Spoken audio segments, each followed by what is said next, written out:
आगे बढ़ते हैं, रुक करते हैं अगली खबर का। Financial services secretary M Nagaraju ने कहा है कि सरकारी बैंकों में एफडीआई की लिमिट को बढ़ाने पर काम जारी है।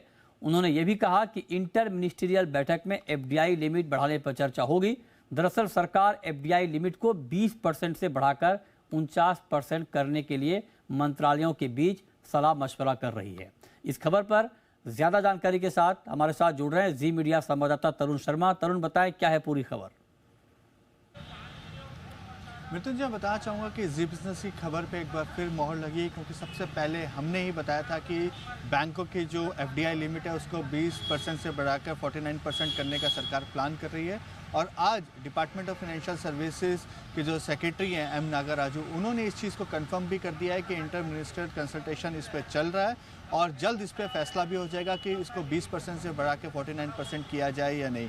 मैं अपने दर्शकों को ये भी बताना चाहूँगा कि सरकार इसको बजट से पहले ही करने का प्लान कर रही थी, क्योंकि जो स्टेट बैंक्स हैं उनकी तरफ से बार बार ये डिमांड आ रही थी कि जिस तरीके से प्राइवेट बैंक्स में फॉरेन निवेश आ रहा है, लेकिन पीएसयूज के अंदर या पीएसबीज जो हैं उसमें जो लिमिट है वो 20% है और प्राइवेट बैंक्स में जो लिमिट है वो 74% है एफडीआई की।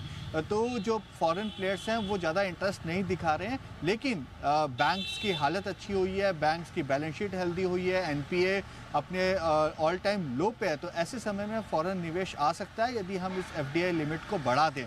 तो इसके लिए काफ़ी लंबे समय से डिस्कशन चल रहा था। हमने लास्ट ईयर जुलाई के अंदर ये स्टोरी की थी और उम्मीद की थी कि 6 से 7 महीने के अंदर ये मेटरलाइज हो जाएगा, लेकिन अब इसके लिए एक इंटर मिनिस्ट्रियल कंसल्टेशन शुरू हो गया है और इस इंटर मिनिस्ट्रियल कंसल्टेशन की रिपोर्ट के बाद जो बैंक में जो एफडीआई है उसको 20% से बढ़ाकर 49% किया जा सकता है। एक और बड़ी खबर यहाँ पे जो कल बजट के अंदर अनाउंस किया गया था कि आरईसी और पीएफसी का जो रिस्ट्रक्चरिंग है, वित्त मंत्री ने अपनी स्पीच में इसको ऐलान किया था, लेकिन जो डीएफएस सेक्रेटरी उन्होंने भी कहा कि आरएससी पीएफसी मर्जर को एक्सप्लोर किया जा रहा है, क्योंकि दोनों ही एक ही बिजनेस में काम करते हैं। तो ऐसे में दो कंपनियां ना रख के एक ही कंपनी यदि रहेगी तो जो फॉरेन कंपनीज भी यदि इंडिया में आके इंफ्रास्ट्रक्चर लैंडिंग या पावर फाइनेंसिंग करना चाहती हैं तो वो कर सकती हैं। चलिए, बहुत शुक्रिया तरुण आपका इस पूरी खबर के लिए।